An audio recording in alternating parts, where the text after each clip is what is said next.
Eu coloquei dois lá no YouTube do casamento, acho que é o do casamento, e essa semana eu vou estar colocando o resto lá no YouTube para vocês, se vocês quiserem rever, acompanhar. Então, último capítulo, Guia para Techuvá com Mashiach, né? O mundo vindouro. O que o judaísmo acredita em relação ao mundo vindouro? Porque a gente sabe que o próprio judaísmo messiânico ele vem de conceitos judaicos. No próprio relato de Mashiach, né, nas Bessorot, a gente sabe que os saduceus não acreditavam em vida após a morte, os fariseus acreditavam, que eles discutiam muito sobre isso, né? Isso no contexto histórico de Mashiach, de Yeshua. E a gente vai ver algumas das coisas que Yeshua nos prometeu em relação ao Olam Rabá. Então, a palavra Ha-Olam Rabá ou Olam Rabá, mundo vindouro, ou o tudo vindouro. É muito importante no judaísmo, embora o foco da religião judaica não seja o Olam Rabá, mas seja o Olam Hazé. Olam Hazé. O hoje, esse mundo. O que a gente faz nesse mundo, o judaísmo entende, ele é muito pragmático. O judaísmo é muito prático. Então, ele entende que a gente tem que se concentrar nesse mundo, sabendo que o que a gente vai plantar, a gente vai colher, e buscar seguir a Torá nesse mundo. E aí, é muito interessante que a vida após a morte ela é conhecida como Gan Eden, né? E o Gehenna, que é o inferno. Então, o ser humano, depois da morte, ele tem duas opções. Ele pode ir, quando tudo tiver terminado, julgamento, ressurreição, etc., ele vai para o Gan Eden ou ele vai para o Gehenna. E aí a gente tem um conceito muito, muito interessante e, a meu ver, muito, muito confortador. Porque o conceito judaico de mundo vindouro, do que a gente chama, né, na igreja evangélica de céu, que a gente sabe que não é céu, é o conceito do retorno ao Gan Eden. Um Gan Eden melhorado, um Gan Eden aperfeiçoado. Imagina isso. Shalom, sejam bem-vindos aí, vocês que chegaram agora. Miriam, que bom, Joel, Sandra. Então, eu não consigo pensar em nada melhor como vida após a morte, como salvação, do que estar lá naquele jardim, com os animais, com as belezas do Eterno, vivendo da maneira que o Eterno tinha planejado originalmente que nós vivêssemos, em comunhão, vendo a Ele todo dia, né? Conversando com Ele, um mundo em que Ele não se oculta, mas um mundo em que Ele é revelado visivelmente a todos nós. Eu não consigo imaginar nada melhor. É interessante que Gente, esqueci o nome dela agora. Me fugiu. A Rosilene, da Holanda, né? Ela perguntou assim: você acha, o que o judaísmo fala? Você acha que os animais vão para o céu, têm vida após a morte? Eu, Cíntia, pessoalmente creio nisso, porque o conceito de Olam Rabá no judaísmo, de vida após a morte, vai ter arara, vai ter tudo que é bicho, muito mais colorido que aqui. Né? E o melhor, não vão fugir da gente, talvez se comuniquem conosco de forma clara. O conceito judaico de final, completude de vida após a morte para aqueles que foram eleitos, né? É o Gan Eden, é uma volta ao Jardim do Éden. Então, o Eterno vai restaurar todas as coisas. E aí, mas é só para os judeus? Não. Segundo o judaísmo, é para os judeus e para todo não judeu que seja um gentio justo, ger toshav. Ele também tem um lugar no Olam Rabá, no mundo vindouro. Olha só que interessante esse texto aqui do Rabad, tá? Que mostra de maneira bem clara a visão judaica sobre a imortalidade da alma. Segundo a tradição judaica, alma é uma porção do eterno instilada num corpo físico. A alma divina anima e vivifica o corpo. Permite que ele veja, ouça e interaja com o mundo ao seu redor. Em hebraico, a alma é chamada Neshama, que literalmente significa sopro. Ao descrever a criação do primeiro ser humano, Adão, a Torá relata, e o Eterno formou o homem do pó do chão, e ele soprou em suas narinas, Neshama, a alma da vida, e o homem se tornou uma alma viva. O misticismo judaico nos ensina que quando alguém sopra o ar, o sopro vem diretamente da sua essência. É interno, imutável e não formado pela sua vocalização. A vida ideal é aquela na qual o físico e o espiritual se completam, com cada componente conseguindo o necessário para fazer o melhor possível do seu tempo na Terra. Quando se declara que o Eterno soprou nas narinas de Adão a alma da vida, a Torá nos diz que o Eterno concedeu sua essência ao homem, ao contrário de todas as outras criações que foram trazidas à vida externamente através da sua palavra. O homem, o Eterno não diz haja vida, não, ele soprou ele mesmo, saiu das suas entranhas, saiu do seu ventre. Vindo a essência do Eterno, a alma é perfeita e imaculada. Ela é encarregada da tarefa de fazer uma morada para o Eterno nesse mundo, por meio do cumprimento das mitzvot e por atos de bondade. Durante o tempo da vida de uma pessoa na Terra, ela recebe o mérito e o livre-arbítrio para ser a parceira de sua alma divina. Pode afetá-la e afetar o mundo. Seja permitido que a alma brilhe através de pensamentos, palavras e ações dignas, ou Deus não permita, enterrando-a sob camadas e disfarces, suprimindo, escondendo sua radiância divina. Assim, o Eterno, em sua infinita sabedoria, concedeu ao seu povo o presente do arrependimento, permitindo que a pessoa apague a lousa e comece de novo. E aí entra aquela questão que o Hélio levantou semana passada, né? Corpo, alma e espírito. O judaísmo não é chamado tricotomista, ele é dicotomista. Nós temos um corpo e uma alma que habita nesse corpo. Tá? Luan, Shalom, seja bem-vindo também, Shabbat Shalom. O que nós cremos, nós como messiânicos nazarianos? Nós cremos que a expiação, o apagar a lousa, nos vem por meio do sacrifício expiatório de Yeshua HaMashiach, nos livrando de todo tikkun e toda culpa pelo pecado. O que o judeu tradicional acredita? Ele acredita que o apagar a lousa vem principalmente no dia de Kippur, mas que vem também sempre que há arrependimento do pecado e reparação. O judeu tradicional ele fez uma adaptação, já que não há mais templo, já que não há mais sacrifício expiatório. Eu estava lendo, porque eu fiz muita pesquisa sobre esse assunto, e eu estava lendo sobre essa questão da alma, né? E o que eles falam é o seguinte, que não há um consenso total dentro do judaísmo sobre como a coisa acontece. Eu creio que muitos de vocês sabem que existe uma corrente judaica que aceita Shabbat Shalom, Miguel, a reencarnação.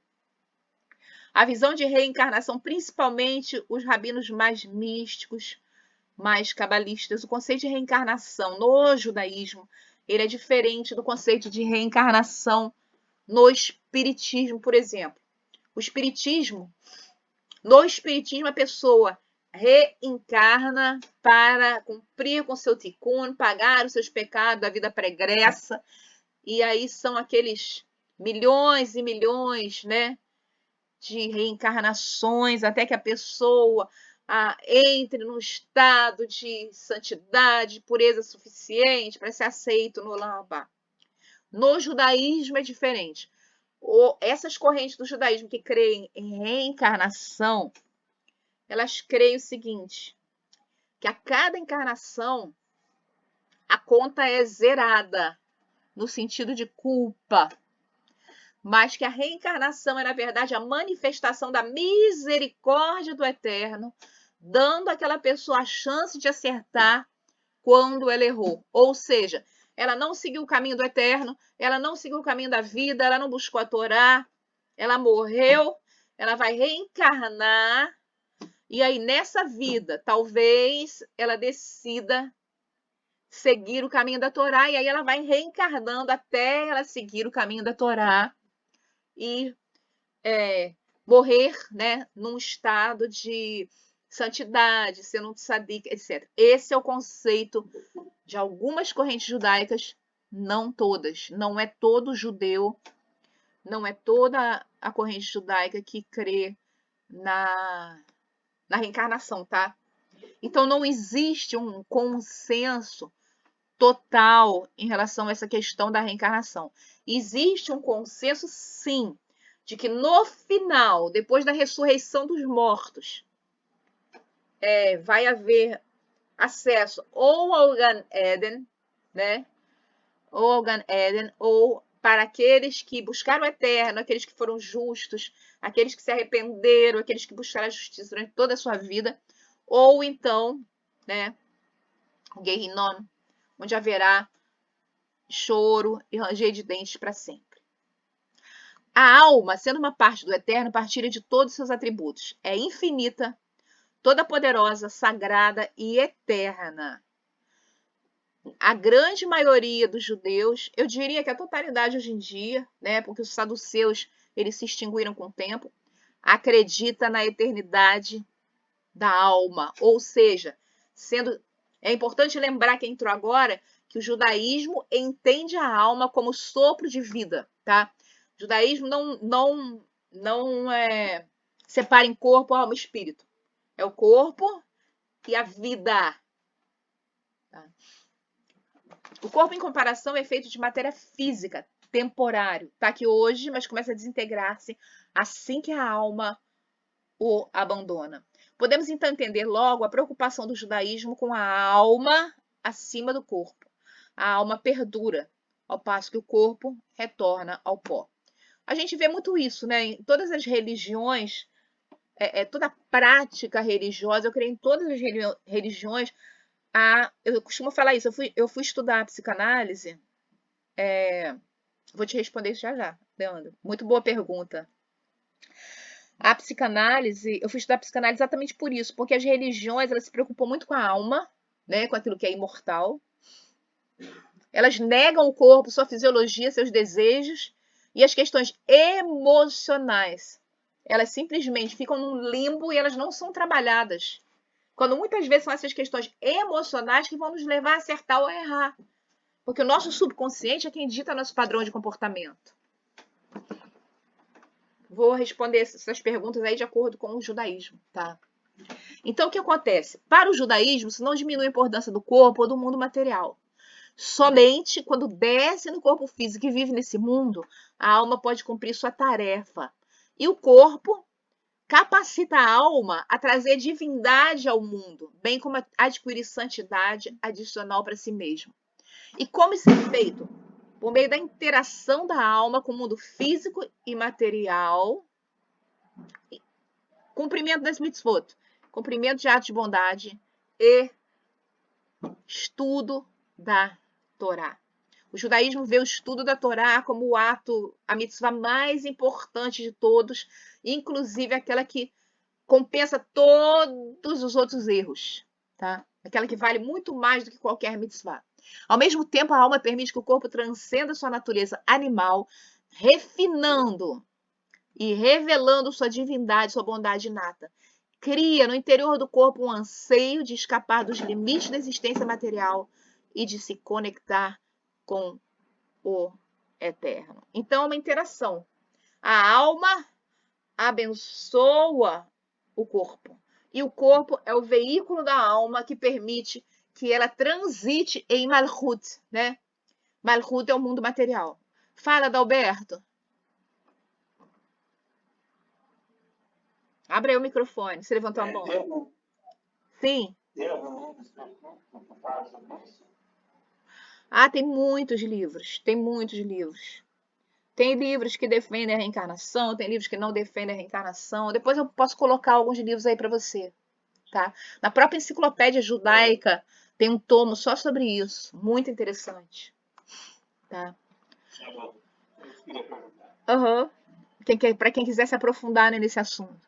Após deixar esse mundo, a alma entra numa dimensão fora do tempo e é levada perante a corte celestial para prestar conta de seus dias e ações durante seu tempo de vida mortal. Gente, presta atenção nessa frase. Isso é muito importante para a gente entender o Olam Rabá, inclusive dentro do judaísmo messiânico. Olha só. Após deixar esse mundo, a alma entra numa dimensão fora do tempo. Esse é um conceito que a gente não tem muita consciência, principalmente quando você vive o cristianismo, ele não passa isso muito legal para a gente. Eu vou colocar aqui para vocês alguns conceitos da Kabbalah que são muito interessantes sobre o que aconteceu antes da criação do mundo. A Kabbalah, ela vê todo o universo material como eu vou te falar, uma esfera de retração dentro do eterno. O eterno preenche tudo. Ele é tudo, ele é ilimitado, ele preenche todas as coisas, ele é pura luz, ele é puro bem, ele é pura iluminação. Só que para nos possibilitar transitar num mundo onde há de dualidade, onde há bem, mal, alegria, tristeza, dia e noite, vida e morte, luz e trevas, o mundo dual, o que o Eterno fez? Ele se contraiu. E onde ele se contraiu, ele contraiu a luz dele. Então, onde a luz dele não é completa, existe ausência de luz, que é trevas. Onde a alegria dele não é completa, existe ausência de alegria, que é tristeza. Porque a tristeza não é nada mais do que ausência de alegria. O mal não é nada mais do que ausência de bem. É assim que o judaísmo vê. E esse universo material no qual nós estamos vivendo, né? Universo de tempo e espaço, é um universo limitado. A partir do momento em que você morre, você entra numa dimensão fora do tempo.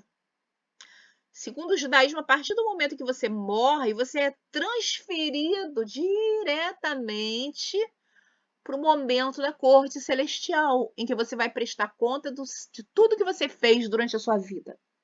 Então, não existe essa discussão que eu acho muito boba, sabe, infrutífera, tipo assim, os mortos estão dormindo ou os mortos estão conscientes agora, enquanto a gente está aqui?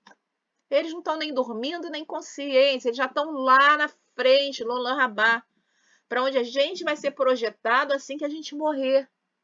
Porque o Olam Rabá é fora do tempo. O tempo, ele está limitado ao nosso universo material. O eterno está fora do tempo. O eterno está numa dimensão, também fora do tempo, porque ele está aqui também, né? Ele está numa dimensão atemporal. Nós, humanos, aqui na Terra, enquanto vivos, é muito interessante, isso é um conceito da física quântica também, que vale a pena estudar. Exatamente, exatamente. A escuridão é simplesmente ausência de luz, o mal é simplesmente ausência de bem, a tristeza é simplesmente ausência de alegria. Existe aquilo e existe a ausência daquilo. Só que nós, por uma questão etimológica, uma questão de significado, nós criamos um nome e um conceito para a ausência do positivo. Nós criamos um nome e um conceito negativo para a ausência do positivo. Quando, na verdade, é simplesmente ausência. Tristeza teria que ser chamada falta de alegria. Saudade teria que ser chamada falta de presença. Depressão, né, teria que ser chamado falta de satisfação, de plenitude, etc, etc. Mas nós criamos um nome para a ausência. E aí, cada vez mais, nós nos tornamos dicotômicos. Então, o que acontece? É muito importante vocês entenderem esse conceito. Nós estamos presos ao tempo e espaço apenas enquanto nós estivermos vivos. E aí o que acontece? O tempo está aí. O tempo, ele não é apenas unidirecional. Nós, em vida, né? Todo mundo fala, né? Os filmes aí dizem que já conseguiram, né? Os cientistas da NASA, etc., viajar no tempo. É um sonho do homem. Mas a grande maioria das pessoas, a normalidade, é que a gente só avance no tempo num sentido, para frente. Com certeza. Gente, física quântica é sensacional. Você passa a compreender conceitos, a mente amplia de uma forma que te capacita a entender o espiritual de uma maneira muito melhor. Então, o que acontece? Nós só conseguimos caminhar numa direção no tempo. O eterno caminha em todas. O eterno caminha em todas as direções. Para frente, para trás, para cima, para baixo, ele está fora. Ele enxerga o tempo de todos os ângulos. Todos os ângulos. Por isso tem aquela oração de Yeshua. O que Yeshua fala? Quando orardes, crede que recebestes e vos será feito. Existe um conceito judaico místico que fala o seguinte, que como o eterno está fora do tempo, enxerga o tempo por todos os ângulos, quando ele criou o universo material, ele, onisciente, já sabia que hoje ia estar Cláudia, Iraci, Mara, Rosângela, Rafael, Eliana, Chau, Leandro, Leocádia, Davi, Adalberto, Miriam, eu, deixa eu ver quem mais que está aqui. Todo mundo que está aqui, a gente já ia estar aqui hoje, conversando. Ele já sabe tudo que a gente ia precisar no dia de hoje. E ele já emanou dele, fontes de toda a luz, tudo que a gente ia precisar durante toda a nossa vida. É o conceito da Parnassá judaica. Parnassá em hebraico quer dizer provisão. Então, quando você adentra essa terra, a sua provisão já paira no mundo espiritual. Já está ali.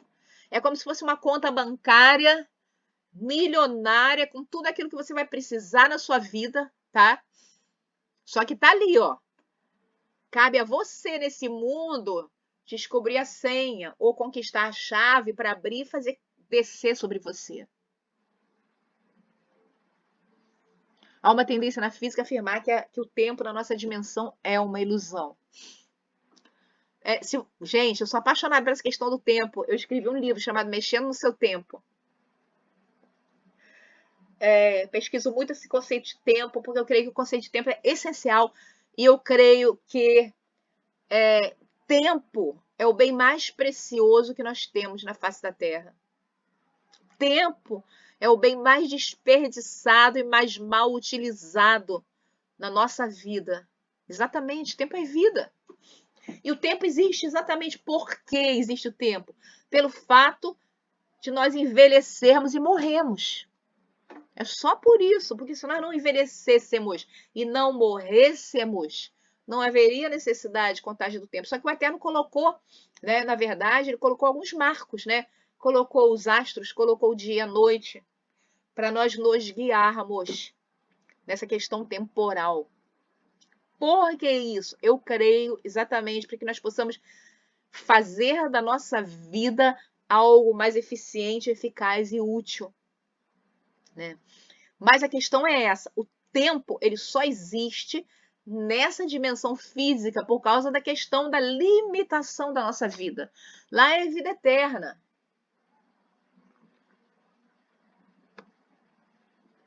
Ó, profundidade da riqueza, sabedoria e conhecimento de Deus, quão insondáveis são os seus juízos e inescrutáveis os seus caminhos. É verdade isso. Então, quando você entende que o eterno ele enxerga o tempo por todos os ângulos, você pode fazer aquilo que Yeshua falou. Gente, eu oro muito essa oração, e é uma oração assim, milagres já aconteceram na minha vida, desde os menores até os maiores. Eterno, obrigada porque tu já emanaste de ti a bênção que eu preciso agora. Eu recebo. Obrigada porque eu já recebi no mundo espiritual, eu atraio ao mundo material agora. E a Kabbalah, ela fala muito disso, né? Kabbalah quer dizer receber. Então ela fala o seguinte, que na verdade tudo já nos foi dado, o Eterno já emanou dele tudo que a gente precisa. Ele não é aquele cara barbudo, velho, rabugento, que tá lá no céu assim de braço cruzado e fala pra gente assim, pede mais um pouquinho, sacrifica mais um pouquinho, jejua mais um pouquinho, vou ver, se você merecer, se me der vontade eu te dou. Não! Ele já pariu dele em amor. Ele se revela a nós como pai, ele se revela como mãe. Ele já emanou dele tudo que a gente precisa, não está na mão dele, está na nossa. Nós precisamos criar um receptor para trazer isso para a nossa realidade física. Como criar esse receptor? Fé, fé, fé, santidade, manifestação da palavra, ousadia santa, comunhão com ele. Tudo isso cria um receptor para nós trazermos à nossa realidade aquilo que ele já emanou para nós quando existia fora do tempo, quando nem existia tempo ainda. Esse conceito de onisciência do Eterno, de onipresença, na verdade é um conceito muito... Chau, tá doido de falar alguma coisa aí, né? Pode falar. Na verdade, é um conceito muito subestimado. É um conceito no qual a gente não medita o suficiente. E a gente adquire uma consciência muito maior. Shalom, Lúcia, que bom ver você aqui. Muito maior desse conceito quando a gente começa a observar a natureza, o universo. Quando a gente começa a estudar física quântica. Exatamente. A física quântica, quando você começa a estudar aquilo, existem conceitos, né? Por exemplo, que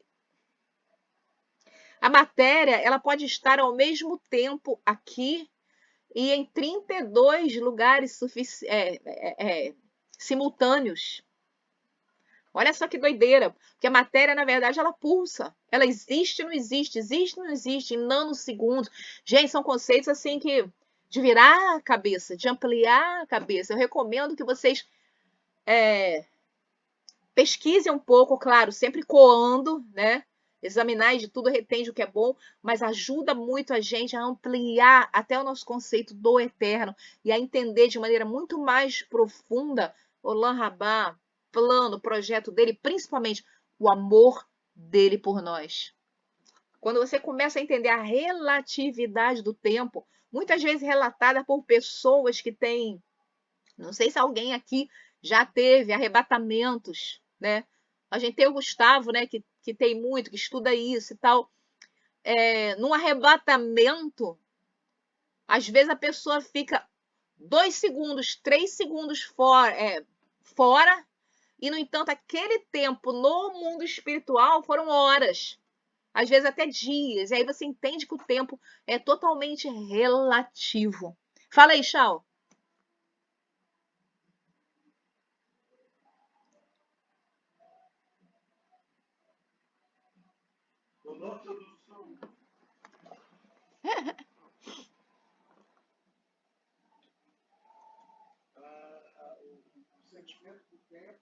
Fala mais alto um pouquinho, por favor.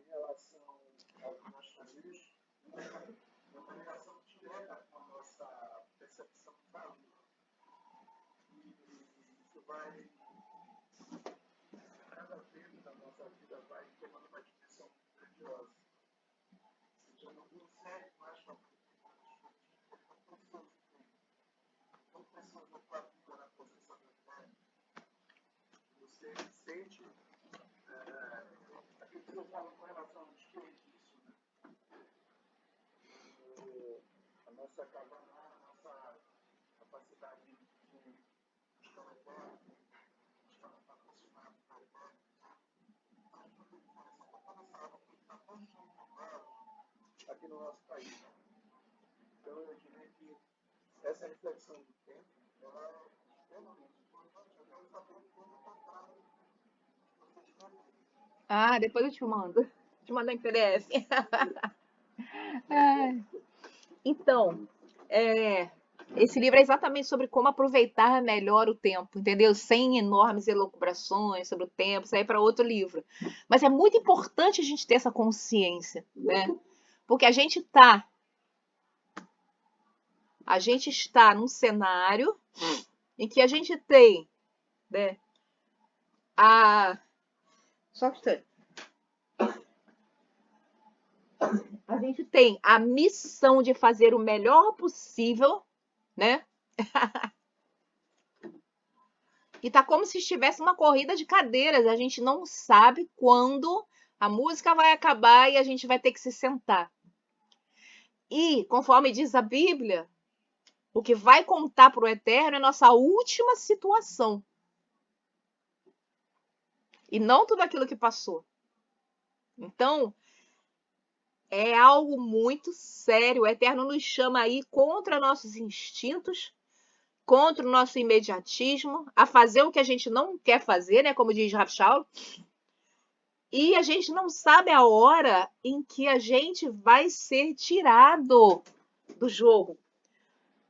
Então a gente tem que realmente estar constantemente em dia com o eterno. Não pode pensar, né? Como eu tinha amigos que falavam assim: tá muito cedo para pensar no eterno. Não existe o muito cedo para pensar no eterno. Não existe o muito cedo para acertar nossa vida com o eterno. Porque a gente não sabe, a gente desconhece o nosso futuro, né? O tempo que por vir ao contrário do que acontece com o eterno nos é oculto. Então nós temos que estar em dia ali constantemente. E essa é a visão do judaísmo. Aquele que está em dia com o eterno no momento da sua morte, a corte celestial o julgará com benevolência. Mas algumas correntes do judaísmo falam também que vai haver um julgamento de toda a vida, todas as ações positivas e as ações negativas. A alma vai receber sua recompensa ou punição segundo essa pesagem. Agora, é muito interessante que o judaísmo fala o seguinte, que os céus são extremamente benevolentes e que os atos de misericórdia valem para o eterno muito, muito, muito mais do que os nossos erros. Isso no judaísmo tradicional, tá? Jardim do Éden, vida após vida. No judaísmo não há após vida, não existe esse conceito após vida, porque para o judaísmo a vida nunca termina, ela só muda de dimensão, né? Lá em Eclesiastes está escrito assim: o pó retorna à terra como era e o espírito retorna ao eterno que o concedeu. E aí tem os dois conceitos, né? Olam Hazé, Olam Rabá. No Olam Hazé, o eterno se esconde. E no Olam Rabá, o eterno se revela completamente. E no meio desses dois mundos está o Gan Eden. Ali a alma repousa até ser levada ao mundo vindouro e recebe como recompensa a divindade que é trazida ao mundo. Olha a pergunta do Leandro em relação ao judaísmo, tá? A quantidade de radiância divina que a alma é capaz de absorver e desfrutar no Gan Eden e no mundo vindouro é diretamente proporcional à Torá, aos mitzvot e aos atos de bondade realizados pela pessoa nesse mundo. É o que nós chamamos de galardão. Então, o que é o galardão, na verdade? O que representa o galardão no judaísmo, né? Porque a gente fala muito de galardão, pedrinha na coroa, pedrinha na coroa. Eu não quero, eu tô nem aí para ter pedrinha na coroa, eu quero estar perto do eterno, né? Então, o que é o galardão segundo o judaísmo? Quantidade de radiância divina, da presença do eterno, que a alma é capaz de absorver e desfrutar no Gan Eden. Ou seja, a proximidade com o eterno que a alma é capaz de desfrutar, né, no mundo vindouro é o galardão. Você tem alguma coisa a falar em relação ao galardão, Chau?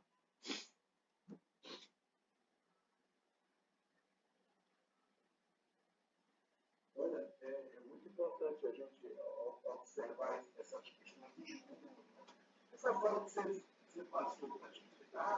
Eu quero estar o eterno. Será que é só isso?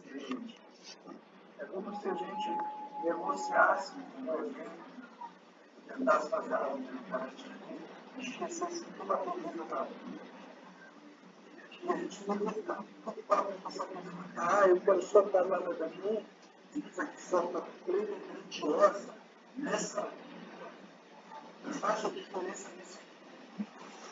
O dom da salvação, aqueles que têm também da salvação, como dom, como um presente, que desenvolve a salvação do dia, você fica muito molhado com essa coisa de estar no mundo vindouro com Machia.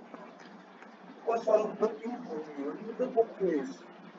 Eu espero, com toda uma esperança, de ter uma vida plena, mas como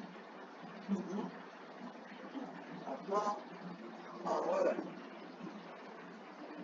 eu estou muito importante para a mudança que eu preciso. Então, eu estou passando no coração,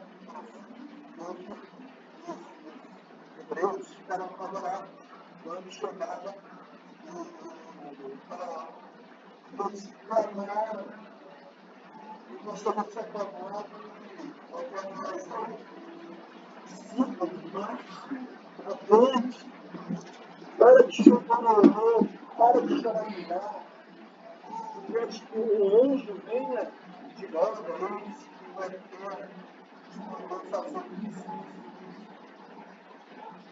Então, essa é esse sentimento de ação. Porque todo respeito aos amados, eu oro para a fé, de orar, de amor que eu tenho. Mas tem horas que não dá tempo. Tem horas que você precisa ter uma atitude na presença fraterna, na presença da isso fazer a diferença. Quantas pessoas agora estão precisando dessa palavra de que nós estamos fazendo aqui? Eu estou na fase do escancarado. Eu estou escancarando a pessoa. Olha, venham ouvir.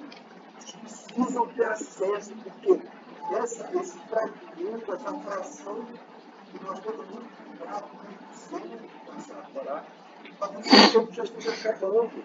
Nós precisamos fazer a diferença de levar. Agora, é óbvio, você leva a pessoa a ser poxa,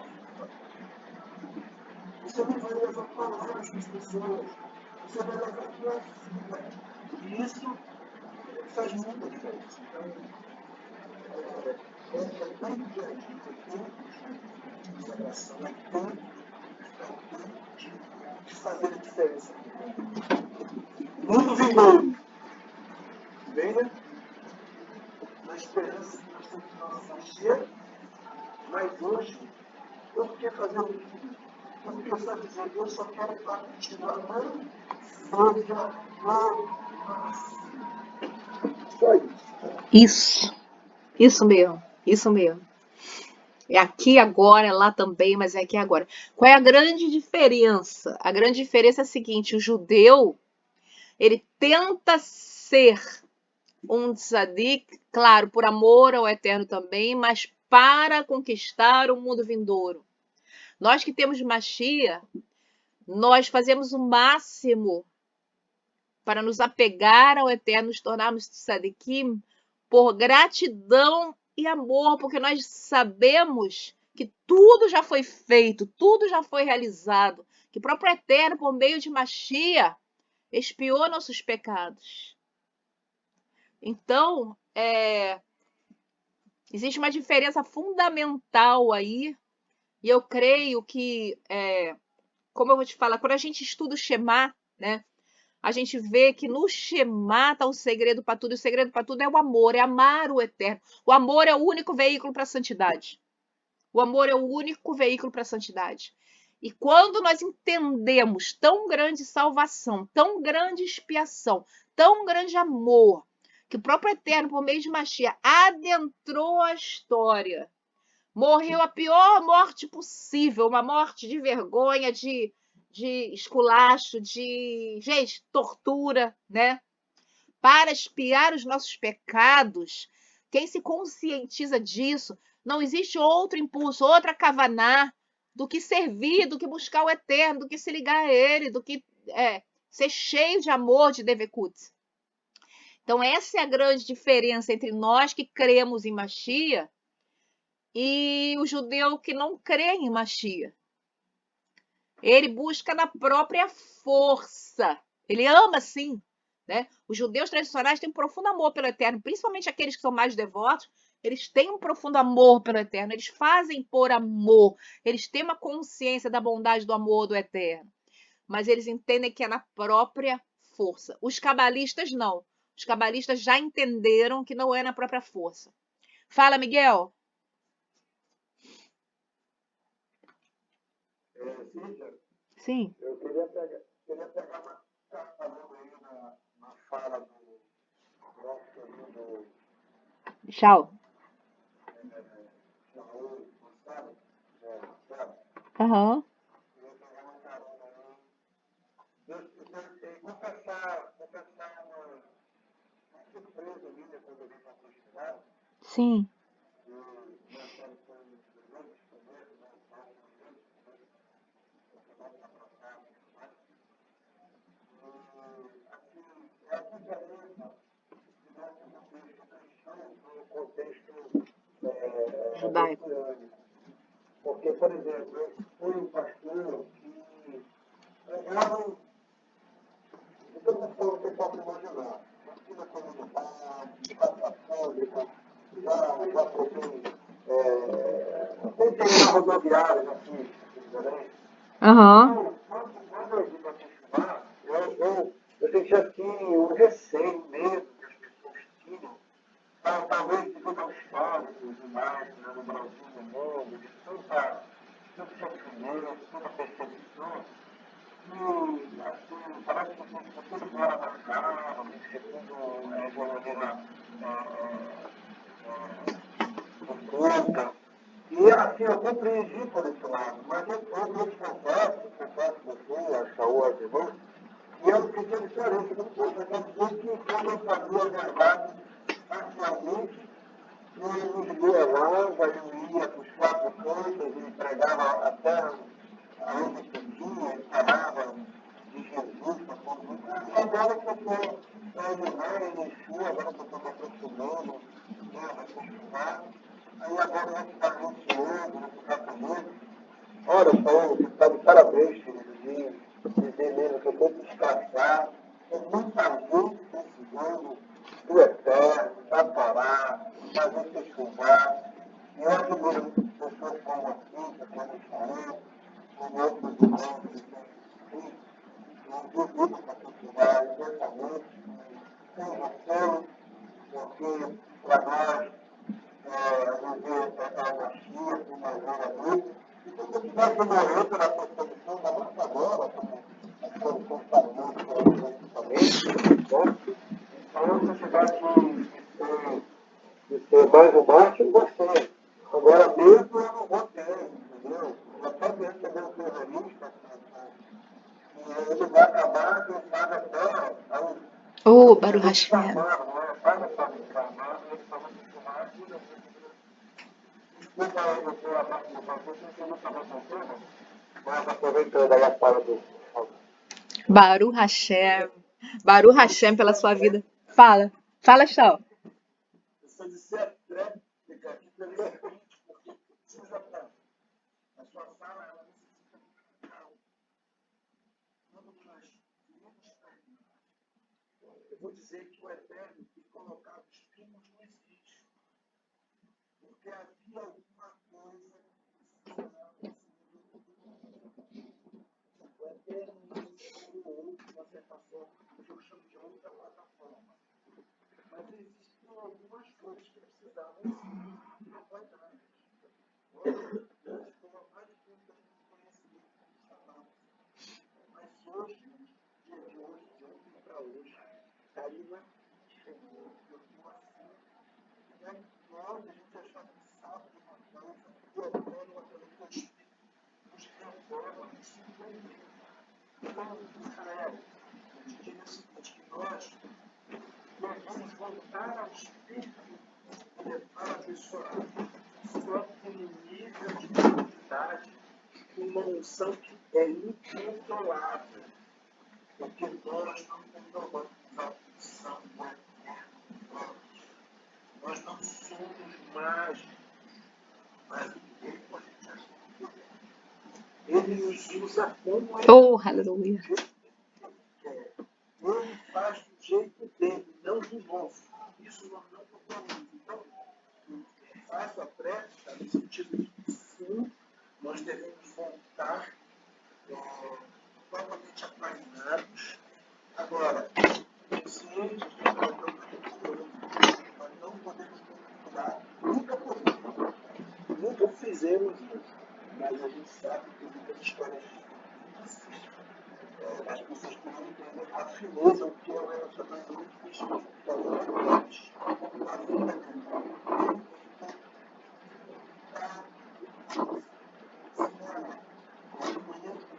Você tem que estar em intimidade, vigiando o que fala, administrando bem, fazendo a tua caboche, santo, santo. A gente vai desenvolver, abençoar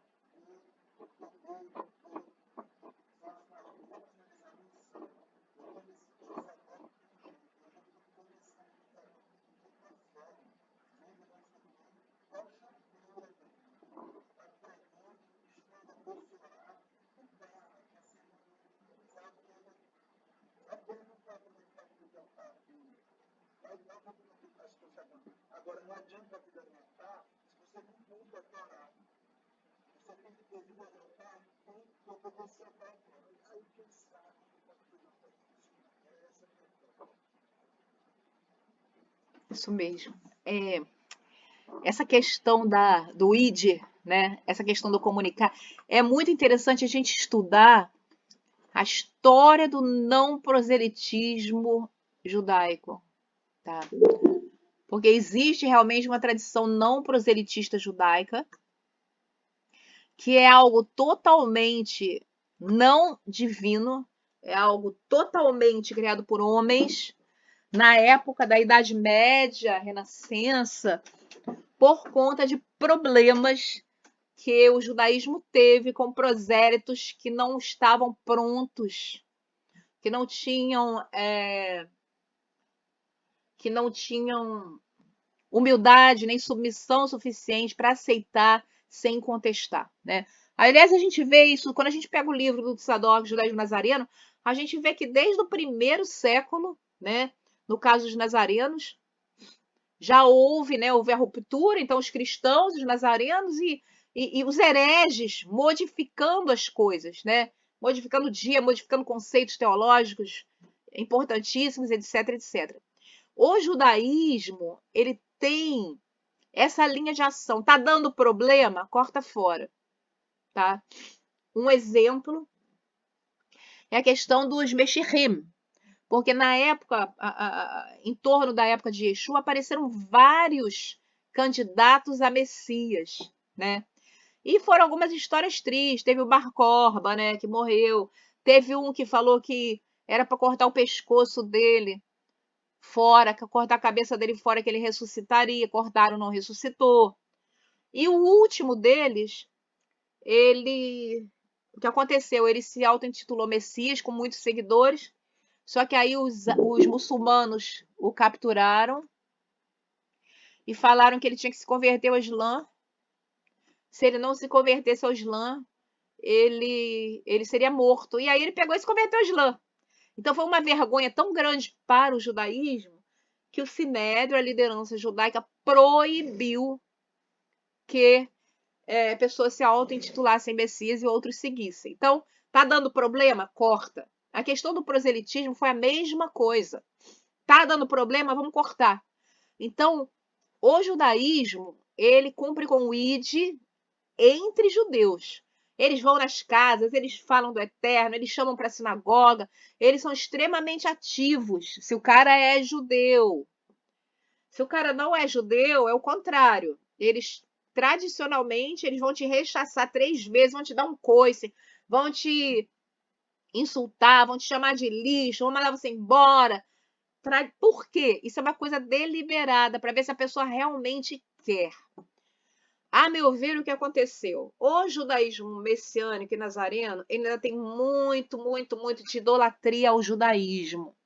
É aquilo que eu estava falando, a questão de Yeshua entrar como um penetra passando as festas, é a questão dos dons do Espírito serem menosprezados, e a questão do do chamado proselitismo, né?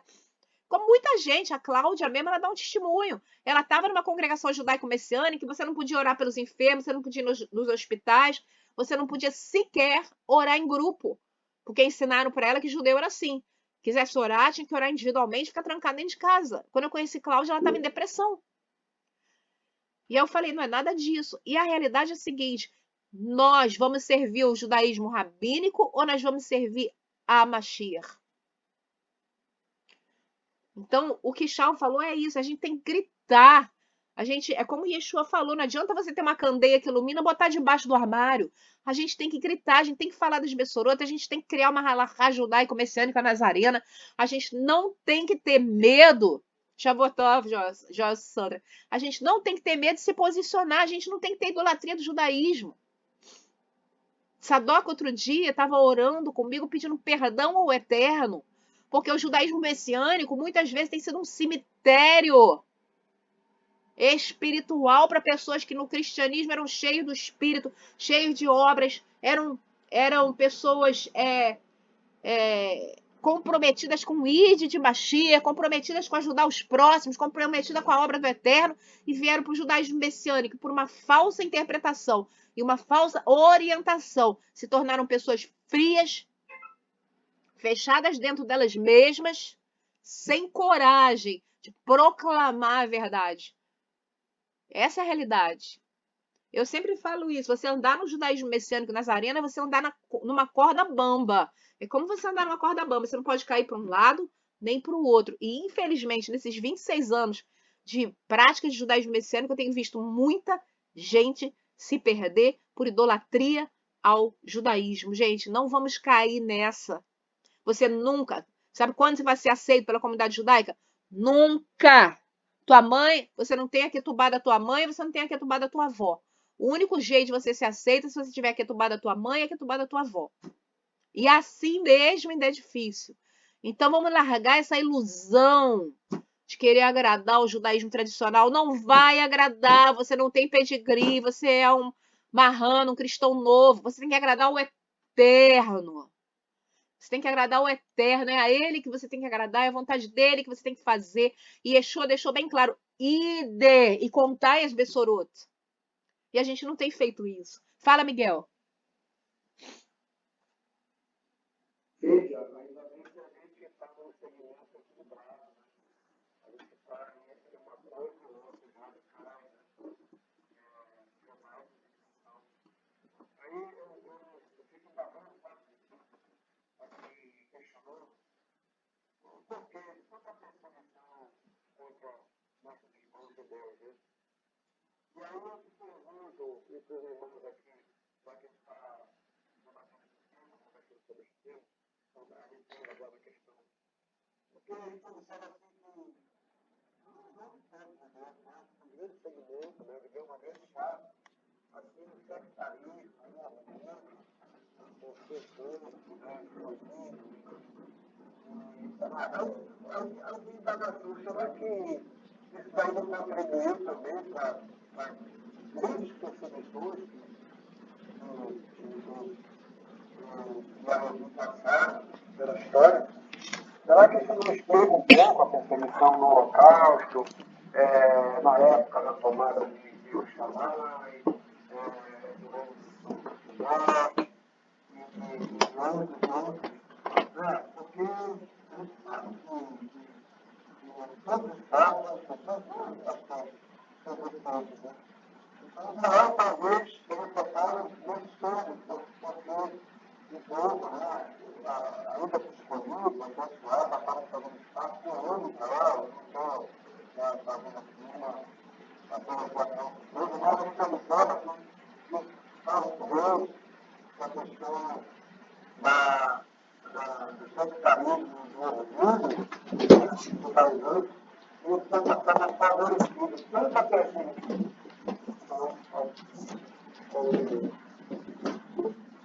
Com certeza, com certeza.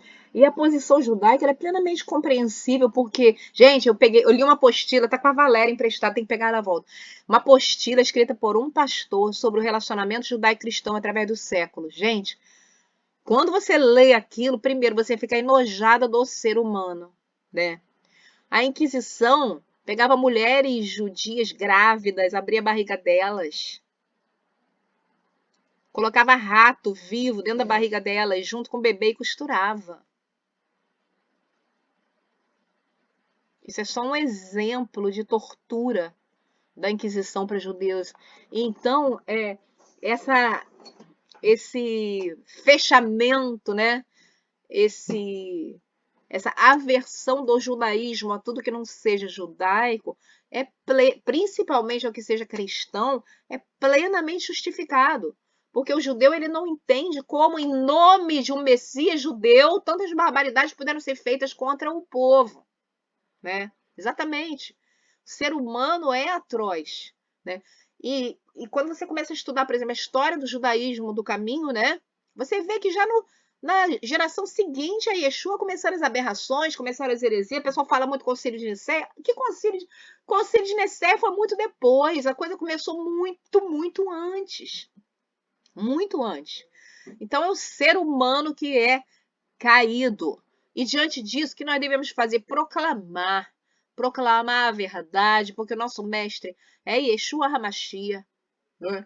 E a palavra dele deve ser considerada e obedecida antes de tudo. Essa é a realidade. Fala Ana Lúcia e depois Leandro, por favor.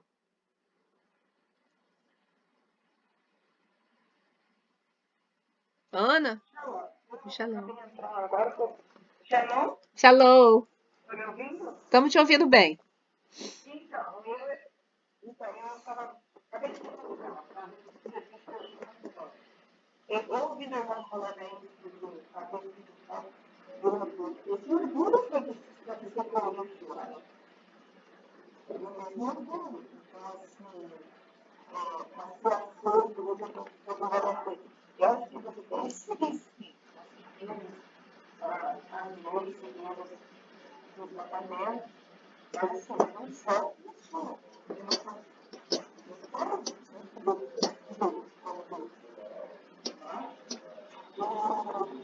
Não pensar que é feito por homem, é feito por Deus, é feito por Yeshua, por Deus, para pensar por tudo. Declara,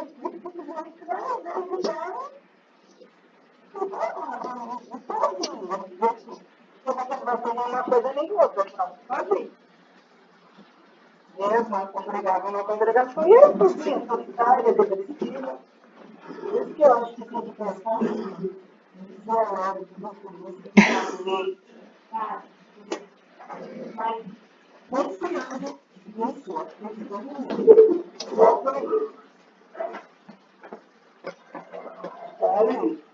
Sim. Eu fico me lembrando da Sara. Vou botar aqui o. Vai pra lá, aquela. Oi, estão me ouvindo? Fala aí alguém. Ah, tô ouvindo, tô ouvindo. É engraçado que eu me lembro da Sara, né, nossa amiga, todos vocês conhecem, ela tá há 14 anos aqui na congregação, mas ela não é messiânica, ela não acredita em Yeshua como Messias. Já até proclamou publicamente, já falou, aceitou, mas depois começou a internet, né, andar com os anti-missionários e tal, voltou atrás. Mas ela é muito minha amiga. E ela sempre me fala de algo que marcou muito na infância dela. Ela falava que ela estudava numa escola pública, né, na Argentina, Buenos Aires, e que aí as crianças chegavam para ela e falavam: "Você é judia, você matou Jesus, você matou Jesus". E ela falava assim: "Não, eu não matei ninguém, não. Eu não matei ninguém". E ela cresceu traumatizada com isso, porque as crianças estavam correndo atrás dela e gritando: "Você matou Jesus, você matou Jesus, você é judia, você matou Jesus". Então, a minha visão, né, A visão talmúdica, por exemplo, diz que a queda de Jerusalém ocorreu por causa do ódio infundado. É o que o Talmud diz, é o que os sábios dizem, né? A queda de Jerusalém ocorreu por causa do ódio infundado. Ódio infundado a quem? Né? Eles não sabem dizer a quem. Nós sabemos dizer a quem. Só que não vale, é algo que não vale você chegar e culpar os judeus, ou culpar os não-judeus, ou culpar os romanos. Aconteceu, porque era plano do Eterno que acontecesse. Aconteceu porque era plano do Eterno que houvesse uma morte expiatória. Então, mas o que acontece? A partir daí, a partir desse fato, né? E argumentos, você arruma. A grande verdade é que a Igreja Católica, ao longo dos séculos, ela usou argumentos de converter pessoas a Jesus, né? Para exercer sua ganância, para exercer seu poderio, para exercer a conquista de outros povos, para exercer a maldade, muitas vezes na face da terra, né? Argumentos e justificações, o ser humano é mestre em conseguir, né? E a realidade é que isso, ao longo dos séculos, causou e criou um cisma, uma ruptura que, no entanto, eu creio que também foi plano do Eterno, porque se o povo judeu tivesse aceitado o Yeshua Mashiach logo de cara, ele seria meramente um Messias judeu e não um Messias mundial. Foi a rejeição dos judeus, a diáspora judaica, que levou Yeshua a ser o salvador do mundo e não apenas um salvador judaico. Então, eu coloco esse. Tá? Eu coloco essa questão, né?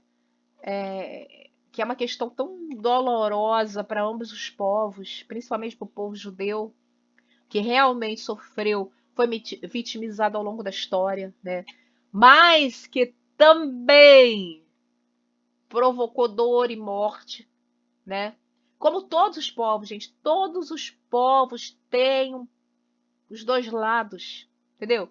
Por exemplo, se você começa a pensar, povos pré-colombianos que foram dizimados pelos conquistadores espanhóis, Pizarro, Cortés, etc., né? Por que será que isso aconteceu? Vai lá estudar a história dos povos pré-colombianos. Eram 1000 sacrifícios humanos diários a deuses, a idolatria. Então, quem pode julgar essas coisas é só o Eterno. Todo povo tem um pouco de vítima e todo povo tem um pouco de algoz. Essa é a minha visão das coisas, entendeu? E dentro de todos esses povos existe um remanescente que teve e tem a revelação divina. É interessante, eu estou fugindo um pouco do assunto aqui, mas é importante entender isso. Houve um faraó egípcio, esqueci o nome dele, que aboliu todos os deuses e que ordenou que o povo egípcio adorasse apenas o único Deus criador dos céus e da terra. Os salmos, as poesias que ele fez para esse Deus são muito semelhantes aos salmos de Davi, extremamente semelhantes. Então, eu creio que em todas as civilizações, aliás, eu falei desse livro, né, Fator Melquisedeque, para vocês, eu tenho PDF, se vocês quiserem depois, eu passo para vocês. A figura do Eterno nas civilizações primitivas do mundo é sensacional. É um livro escrito por um missionário cristão, mas é muito, muito, muito bom, porque ele mostra que o divino, ele transcende a religião e ele se revela a pessoas de todos os povos. Ele cria para si um remanescente que testemunha dele e que faz dele. Então eu creio, é só os judeus que vão ser salvos? Não. O próprio judaísmo diz que os gentios justos, eles também farão parte do Olam Rabá. Fala, Leandro.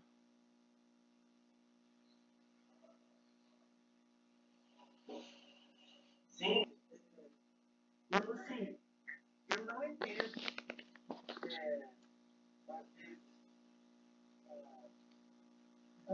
os irmãos judeus não assim, confessaram desse jeito. Eu quero. Qual é o plano de Deus para isso? Eu também não entendo. Então, por isso que eu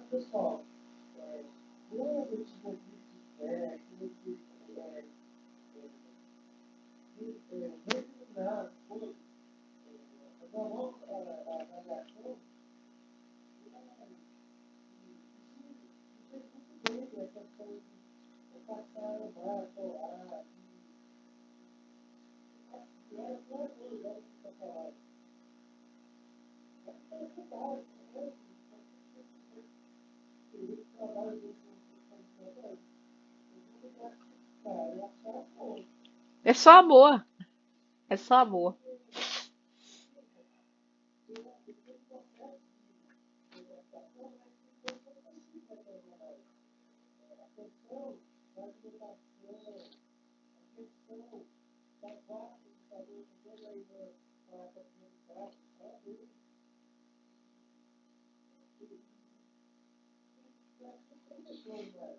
Aham.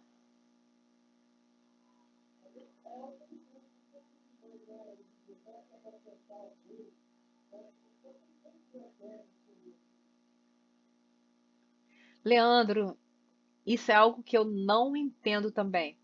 Aí eu confio. Ele sabe o que ele faz. Agora, o que eu quero te dizer é o seguinte: a nossa realidade brasileira é uma. A realidade na Europa, a realidade nos Estados Unidos é outra. A realidade em Israel é outra. Por exemplo, nos Estados Unidos está tendo um avivamento já há uns 20 anos enorme entre os judeus. São mais de 1 milhão de judeus já passaram para o judaísmo messiânico, entendeu? Então, a gente está vendo uma realidade restrita aqui, mas eu creio que houve um fator histórico muito grande da questão da perseguição ao judaísmo pelo cristianismo, principalmente pela Igreja Católica, infelizmente. Fala, Rosângela.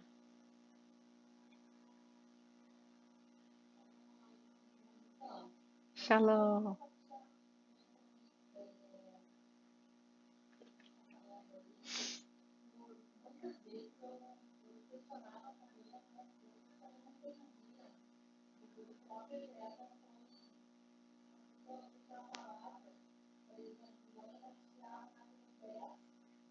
Uhum, uhum,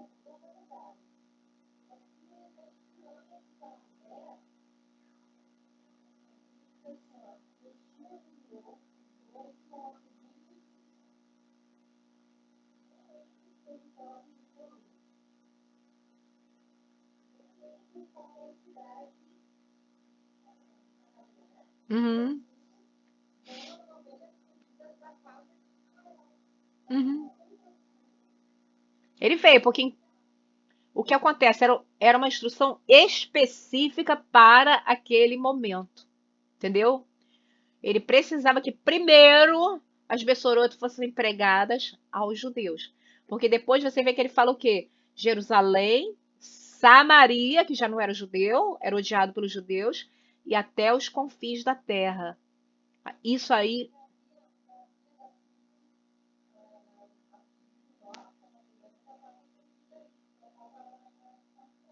exatamente. E a questão é, quem são?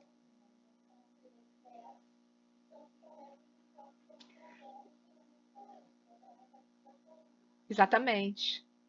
É pode falar. Não, pode falar, Rosângela. Desculpa.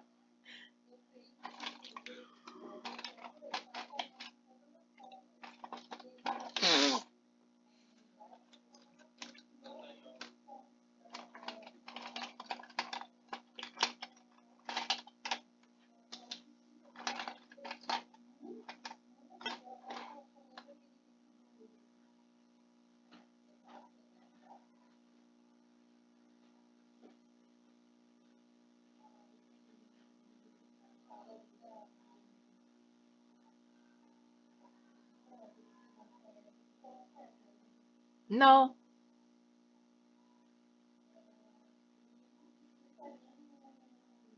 Ah, um apócrifo?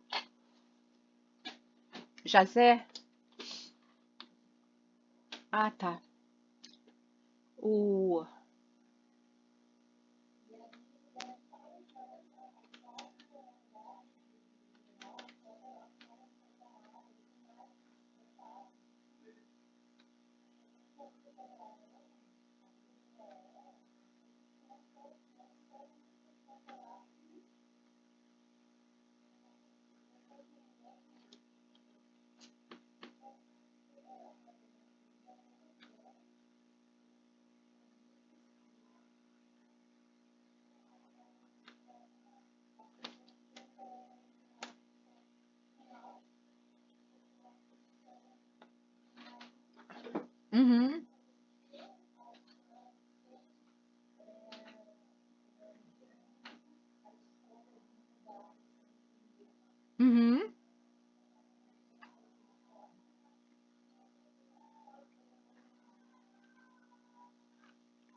Essa questão, eu fico apaixonada quando você fala sobre essa questão das ovelhas perdidas da casa de Israel, né?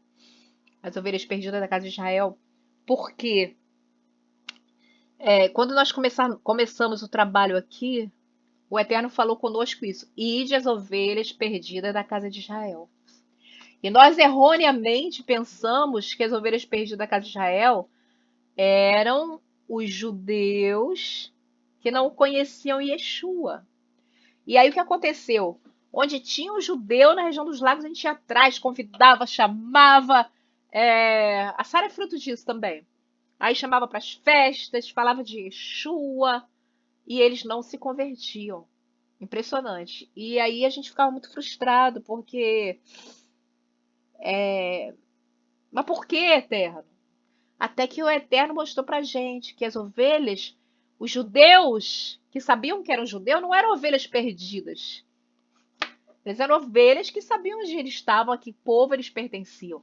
Ovelhas perdidas, na verdade, são essas tribos que se perderam, né, dentre as quais estão os Bnei Anusim, né, os filhos dos forçados, e que eram essas pessoas que a gente tinha que ir. Pessoas que tinham um coração judaico e que reconheceriam o chamado do Eterno. E aí a coisa começou a funcionar a partir do momento que a gente teve essa consciência. Então a gente não sabe quem é, né? Quando Yeshua fala ovelhas perdidas da casa de Israel, a gente não pode teologicamente afirmar quem eram as ovelhas perdidas da casa de Israel, sobre quem ele falava. Muito provavelmente, a todo aquele que um dia tinha pertencido ao povo judeu, era filho descendente de Jacó e que tinha se perdido pelo mundo, né? Então, mas essa ordenança dele naquele momento era algo específico. Era algo específico, um direcionamento específico, porque depois ele é muito claro. Ele fala Jerusalém, Samaria e até os confins da terra. Então é algo ilimitado, né? Inclusive a tradição judaica diz que o Messias ele não se limitaria a povos, mas seria um Messias para toda a terra, né? Que ele ressignificaria a Torá e que seria um Messias para toda a terra e não apenas para alguns povos. Agora, tem algumas questões que são muito interessantes. Por exemplo, e quem não acredita? O cara é judeu, o cara não acredita que Yeshua é Messias, mas o cara vive uma vida de devoção ao Eterno, uma vida voltada para o Eterno, estudo da Torá, busca do Eterno, arrependimento constante. O que vocês acham? Vocês acham que essa pessoa é salva ou essa pessoa vai para o inferno?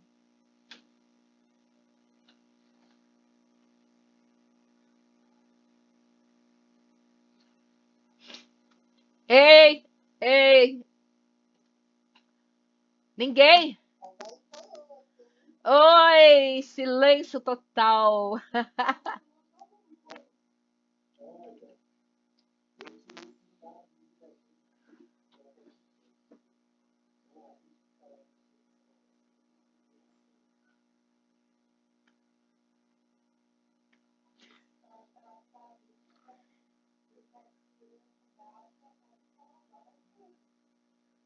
Vamos lá, vamos,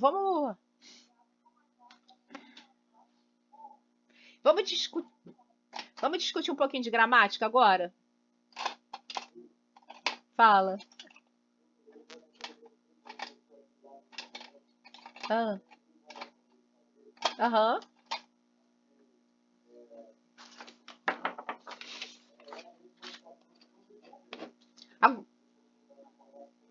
Agora, a minha pergunta é a seguinte: quando ele falou assim, sem mim nada podeis fazer, ele estava falando em profecia, era o Eterno falando ou era Yeshua falando?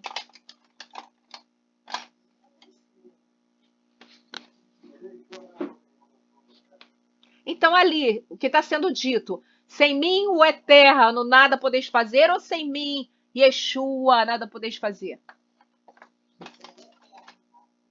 O que vocês acham? Tá bom. E agora? Vamos lá. Vamos lá. Aquele famoso versículo. Assim amou, assim amou o Eterno ao mundo, que ele deu seu Filho unigênito, para que todo que nele crê não pereça, mas tenha a vida eterna. Tá. Esse nele está se referindo ao eterno ou a Yeshua? Vamos lá. Vamos lá. Agora é osso. Agora é osso. Vamos lá. Oi?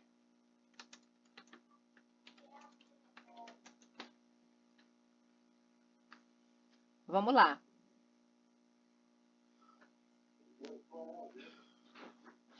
Tá aqui, ó. João 3,16.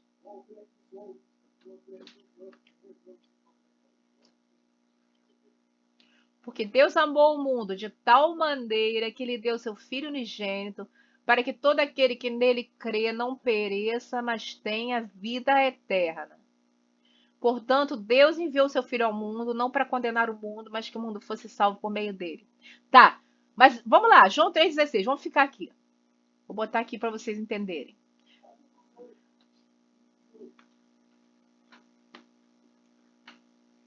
Vamos lá. Vamos lá, Yohanan 3,18. Portanto, Deus enviou seu Filho ao mundo não para condenar o mundo, mas para que o mundo fosse salvo por meio dele. Quem nele crê não é condenado, mas quem não crê já está condenado, porque não acreditou no nome do Filho unigênito de Deus. Esse nele, quem é nele? Está se referindo a Yeshua ou ao Eterno?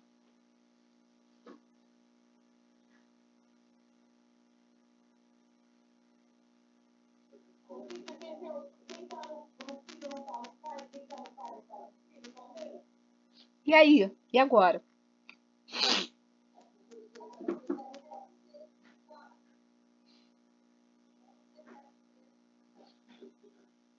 João 17,3?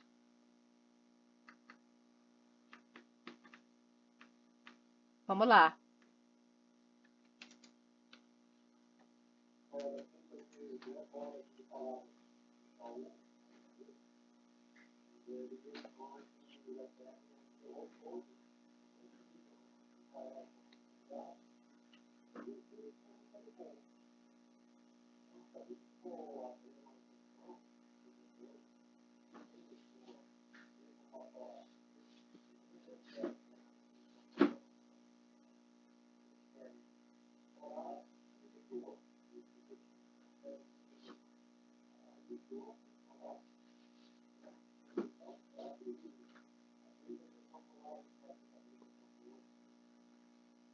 E a vida eterna é essa, que te conheço a ti só, por único Deus verdadeiro, e a Jesus Cristo, a quem enviaste. 17,3. E glorifiquei-te na terra, tendo consumado a obra que me deste para fazer. E glorifica-me tu, Pai, junto a ti mesmo. Aqui ele é excludente, né? Certo? Agora vai lá em Romanos 10,13.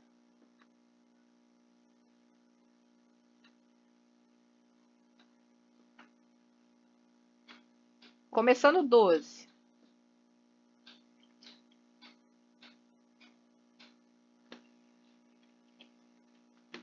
A gente tem um problema sério teológico aqui, em cima da palavra. Olha aqui.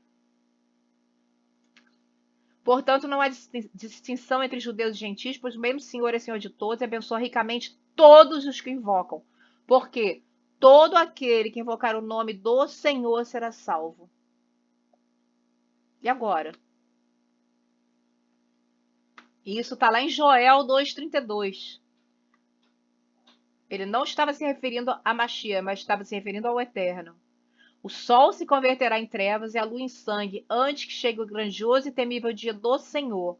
E todo que invocar o nome de Yahweh será salvo. Pois, de acordo com a promessa do Eterno, no Monte Sião, em Jerusalém, haverá salvação para os sobreviventes, para todos aqueles a quem Yahweh, o Senhor, chama. E agora, gente?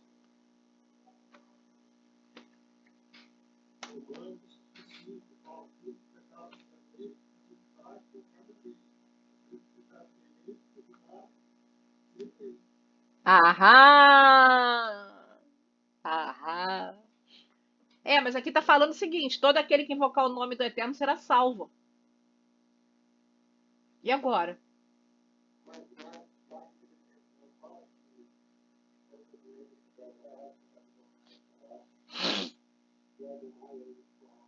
Então no final todo mundo vai ser salvo?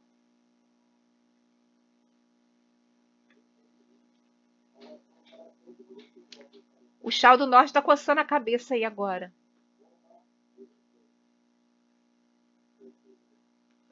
Fala aí, Chau.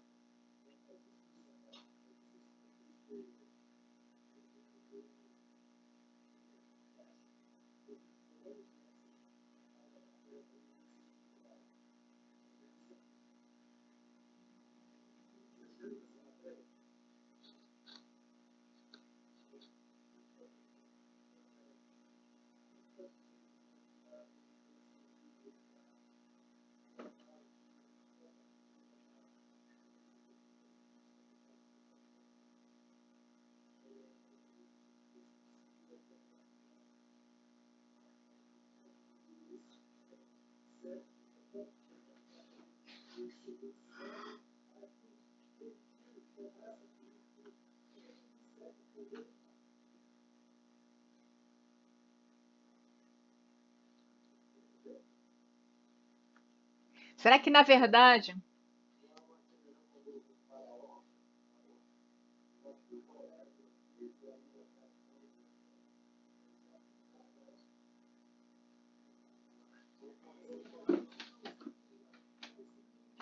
eu creio, eu creio,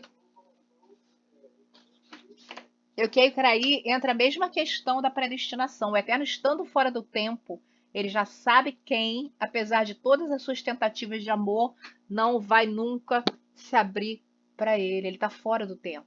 Mas a minha grande questão é o seguinte: se Yeshua é o eterno, a salvação vale para quem acredita em Yeshua só ou para quem acredita no eterno? A salvação é excludente, você pode acreditar no eterno, mas se você não acredita em Yeshua, você vai para o inferno? Ou Yeshua veio para expiar nossos pecados, para que todo aquele que crê no eterno e clama pelo seu nome seja salvo? Entendeu?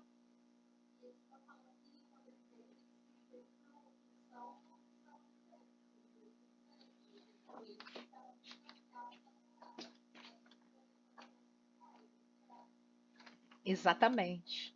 Então eu creio no seguinte, como o Adalberto falou, aquele que acredita na lei e não na graça, ele vai ser julgado pela lei e não pela graça. Aquele que acredita na graça, na salvação, no sacrifício expiatório, ele vai ser julgado por esse sacrifício expiatório. É o que eu creio. E eu creio que, na verdade, fala.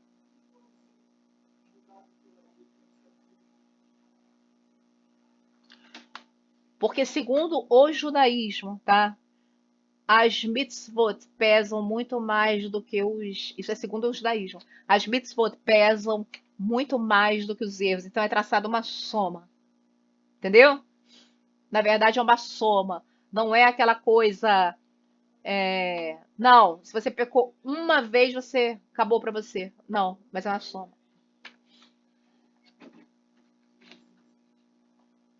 Entendeu?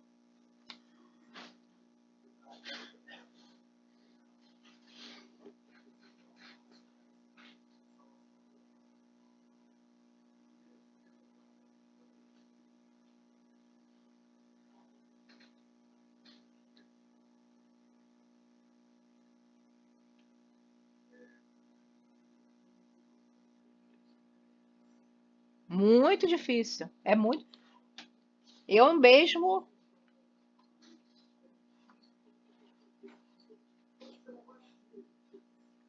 Eu não tenho uma conclusão totalmente fechada em relação a isso, não, sinceramente. Sinceramente. Agora, oi? Fala.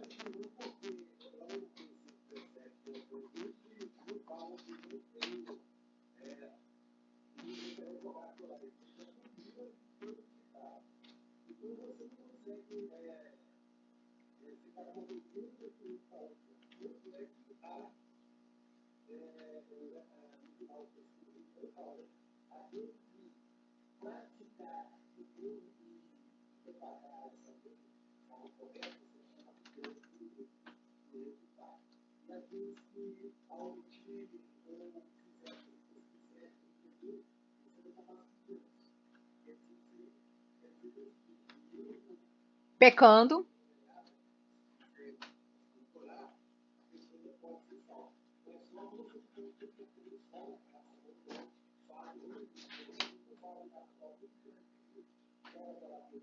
Uhum.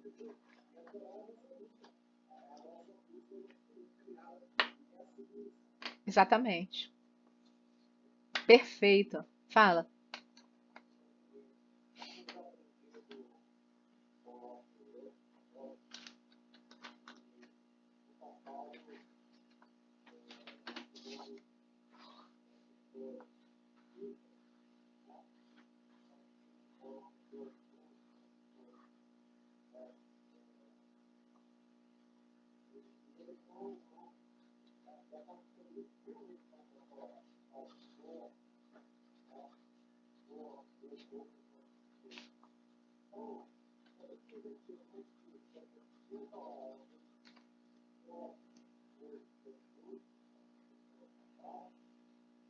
O judaísmo crê que sim.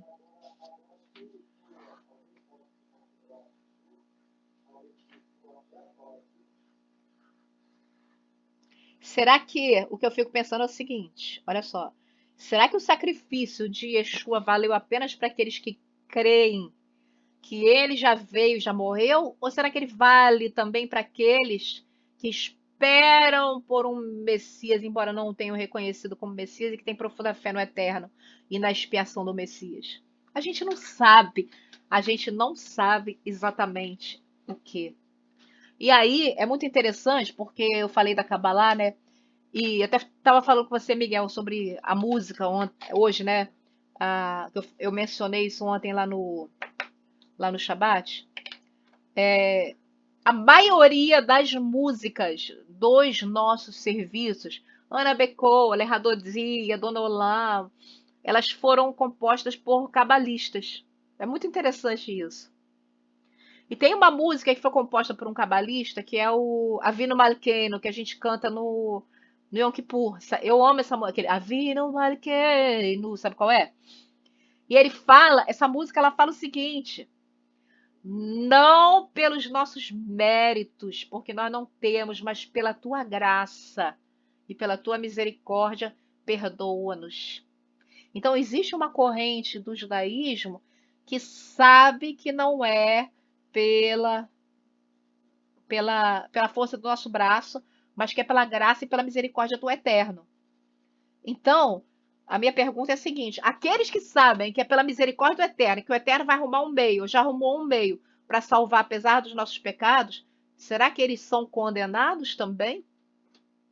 Esse é o meu questionamento, entendeu? Esse é o meu grande questionamento. A salvação é exclusiva. E o índio que nunca ouviu falar de Yeshua, que nunca ninguém pregou para ele, ele é condenado ao inferno? Fala, Leandro. Uhum,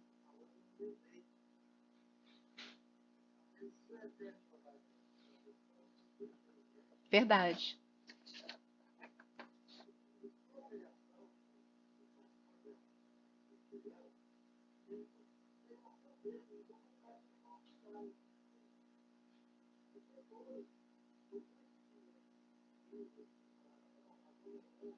Aham.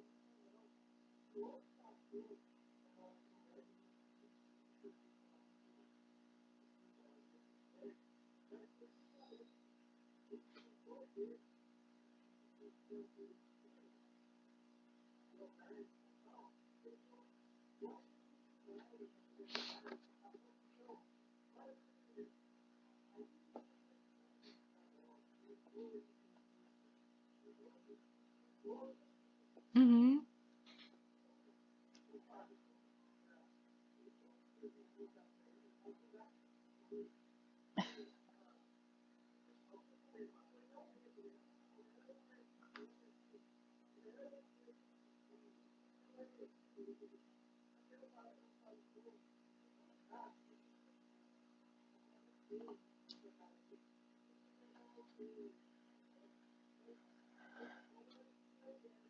É verdade. Isso é verdade. Por meio de uma canção, né? Então, gente, olha, é muito importante. Minha conclusão é a seguinte: nós sabemos que nós que cremos no sacrifício expiatório de Mashiach somos salvos. E nós não devemos tecer consideração sobre a salvação alheia, nem julgar que esse não é salvo porque não crê, ou esse não é salvo porque não faz, porque está acima da nossa compreensão. É aí que eu queria chegar. Então, nós temos a certeza da nossa salvação. Agora, do outro, nós temos a obrigação de não tecer pensamento, sentimento, julgamento, nada, porque pode ser que a gente se espante muito, como o Yeshua falou, quando a gente chegar lá no Olam Rabá, a gente vai ter muitas surpresas, porque muita gente vai preceder os ditos de Tzadikim. Entendeu? Para chegar nisso que eu coloquei esse questionamento todo. A gente sabe da nossa, da do outro, a gente não sabe e a gente também não tem competência para julgar e infelizmente ou felizmente a palavra também não nos dá subsídio para a gente julgar a salvação do outro. Essa é a grande verdade, entendeu? Então vamos cuidar da nossa, nos alegrar em Mashiach, saber que nós somos salvos. O outro está na mão do Eterno, é Ele que julga, é Ele que faz, é Ele que sabe, na sua infinita misericórdia. Ele vai fazer o melhor para nós e para o outro, sabe? É nisso que eu creio, é isso que eu amo, porque eu creio que Ele faz e Ele vai fazer cada vez melhor. Gente, próximo é a ressurreição dos mortos. Vamos deixar para a semana que vem. Vou parar por aqui hoje, que a minha voz já tá meio falhando. Eu quero agradecer. Hoje a gente não vai até as 9, 1h30 tá bom. Mas da próxima, tudo bem, pode ser. Tô querendo ver se a gente faz assim uma jornada, ó. 10 da manhã até 10 da noite, vocês topam? Puxa, ia ser muito bom, muito bom. Fala aí, Flávio.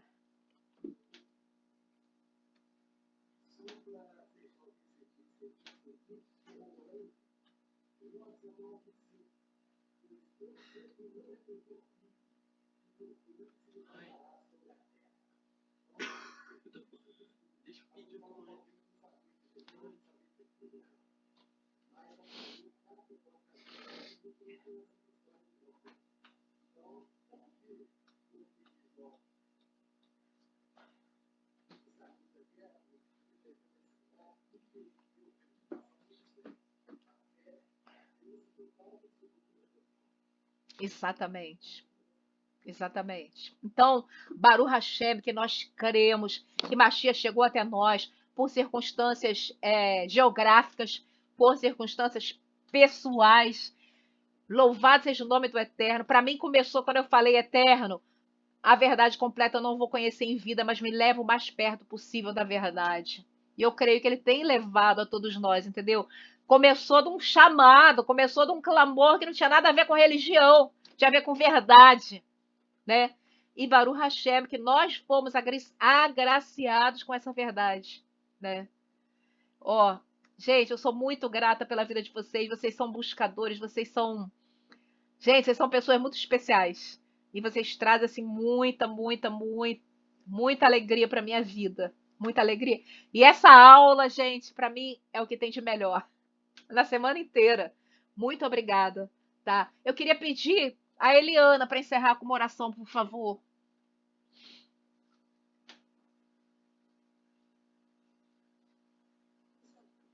Amém.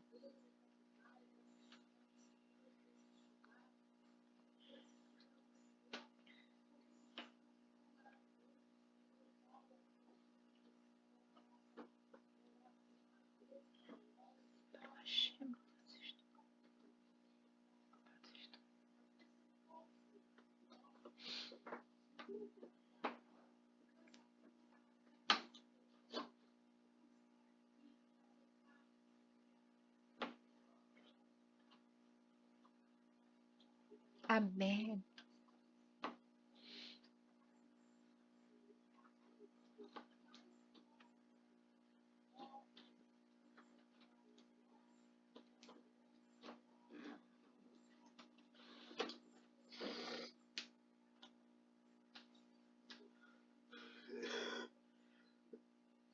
Amém.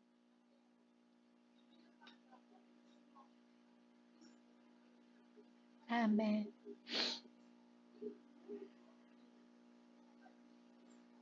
Amém.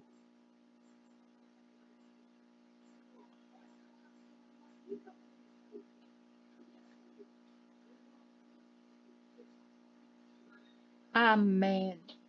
Gente, em relação a esse vírus aí, vocês sabem, eu estudo essa questão profundamente. Eu devo ter umas 700 horas de estudo